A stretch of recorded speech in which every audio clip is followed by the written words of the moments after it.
جس طرح ڈھال آپ کر دیتے ہیں جنگ میں برستے ہوئے تیروں کے سامنے، تو وہ تیر ڈھال سے ٹکرا کے گر جاتے ہیں اور آپ کو نقصان نہیں پہنچتا، تو روزہ بھی آتش دوزخ سے ڈھال ہے، جہنم کی آگ سے بچانے والا ہے۔ روزے دار کو اللہ کی خاص رحمت نصیب ہوتی ہیں۔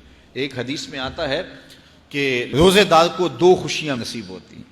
ایک خوشی اسے تب ملتی ہے جب وہ روزہ کھولتا ہے، جب سارے دن کی بھوک اور پیاس کاٹنے کے بعد شام کے لمحے ہوتے ہیں اور پھر روزہ منزل تک پہنچتا ہے، تو کس مسرت اور خوشی اور سرشاری کے عالم میں روزہ دار ہوتا ہے کہ شکر ہے کہ اتنی لمبی اور اتنی سخت گرمی کے ماحول کی شدت کے باوجود اللہ تعالیٰ نے مجھے روب منزل کیا۔ تو اس وقت ایک احساس اس کے ساتھ جڑا ہوتا ہے، اور پھر جب وہ ٹھنڈا اور میٹھا مشروب اپنے کام و دہن میں ٹپکاتا ہے اور وہ ٹھنڈا میٹھا مشروب اس کی رگوں کو تر کرتے ہوئے معدے کی طرف بڑھ رہا ہوتا ہے، اس کی زبان بولے نہ بولے دل اللہ کا شکر ادا کر رہا ہوتا ہے، اس کا ایک ایک عضو بدن رب کا شکرانہ ادا کر رہا ہوتا ہے۔ وہ ٹھنڈا اور میٹھا مشروب رگوں کو تر کرتا ہوا آگے بڑھتا چلا جاتا ہے، لیکن شکرانے کا وہ پیکر بن جاتا ہے۔ وہ ایک مسرت، ایک خوشی کا عالم ہوتا ہے کہ روزہ بھی نب گیا، سارے دن کی تکلیف بھی کٹ گئی، اور اللہ نے مجھے افطار کے لمحوں تک پہنچایا۔ فرمایا روزے دار کو ایک خوشی تب ملتی ہے جب وہ روزہ کھولتا ہے، وَفَرْحَةٌ عِنْدَ لِقَاءِ رَبِّهِ، اور دوسری خوشی روزہ دار کو تب ملے گی جب روزے کے صلے میں اللہ اپنا دیدار عطا فرمائے۔ بنی آدم کے جتنے بھی عمل ہیں 10 سے لے کر 700 گنا تک اس کا ثواب اولاد آدم کو اس کا دیا جاتا ہے۔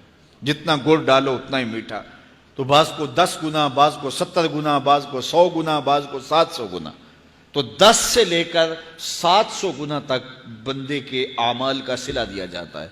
لیکن میرے حضور نے فرمایا لیکن روزہ جو ہے اللہ فرماتا ہے وہ میرے لیے ہے اور اس کا اجر میں خود عطا کروں۔ جب وہ خود عطا کرے گا تو کتنا عطا کرے گا؟ سخی اتنا بڑا ہو تو پھر کیا عطا کرے گا؟ بلکہ بعض نے اس کو عجزی بہی کی بجائے عجزہ پڑھا ہے بصیغہ مجہول، کہ روزہ میرے لیے ہے اور اس کی جزا میں خود ہوں۔ باقی اعمال کی جزا جنت ہے، جنت کی نعمتیں ہیں اور بہت کچھ ہے، لیکن روزے کی جزا میں خود ہوں۔ اور جس کو وہ خود مل گیا پھر جنت میں مل گئی، جنت والا جو مل گیا پھر جنت بھی مل گئی، جنت کی نعمتیں بھی مل گئیں۔ تو روزہ اللہ کی خوشنودی کا ذریعہ ہے، اس کی رضا کا ذریعہ ہے۔ تو خوش نصیب لوگ روزے کی برکتیں حاصل کرتے ہیں۔ اور ایک روایت میں آتا ہے جب رمضان المبارک کا آغاز ہوتا ہے اللہ اہل ایمان کو، اپنے بندوں کو محبت کی نظر سے دیکھتا ہے، اور اللہ جس کو محبت کی نظر سے دیکھ لے پھر اسے کبھی عذاب نہیں دے گا۔ اللہ اکبر۔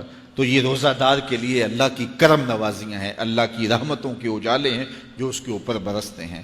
تو میں اور آپ اس ماہ انور کو، اس ماہ نور کو اس طرح سے گزاریں کہ ہمارے اندر کے پاپ دھل جائیں، ہماری غلاظتیں گناہوں کی مٹ جائیں، ہمارا سینہ صاف ہو جائے، ہم اہل ایمان کے لیے کشادہ دل ہو جائیں، ہمیں جو ہے وہ جھوٹ سے، تکبر سے، بخل سے، ریا سے اور دیگر امور بد سے اجتناب کرنے کی عادت پڑ جائے۔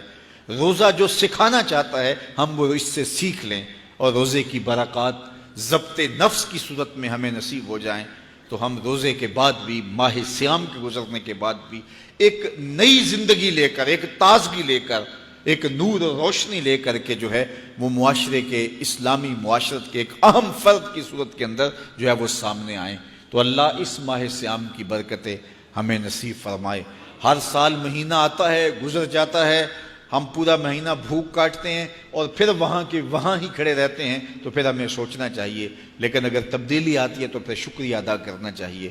آج کی اس تاریخ میں ہم عزم کر کے اٹھیں کہ ہمارا یہ ماہ صیام ہماری زندگی میں ایک سنگ میل ثابت ہوگا، اور ہم ایک نئے باغپن کے ساتھ، نئے عزم کے ساتھ یہ مہینہ گزاریں گے اور ضبط نفس سیکھیں گے اس مہینے سے۔